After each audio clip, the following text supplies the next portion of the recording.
How to shorten Google Forms link. Hey everyone, welcome back to the channel. In today's video, I'll show you how to shorten your Google Forms link so you can easily share it with others, whether you are sending it to your classmate, clients, or friends. A clean short link makes things a lot more easier. So now, without further ado, let's get started. So first, make sure that your Google form is ready to share.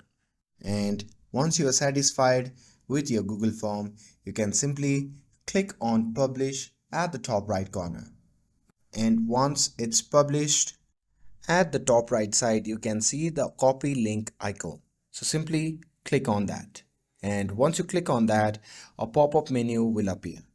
Now here in the pop-up menu, you can see the option labeled as Shorten URL. So simply check that option.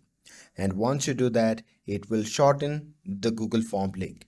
And once you have shortened it, just click on copy to copy the link. And now once you have copied it, you can send it to the person that you like. And that's it. That's how you can shorten Google Forms link. With this, if you found this video helpful, then don't forget to like, share and subscribe to get updated for more videos. Thanks for watching and I'll see you in the next video.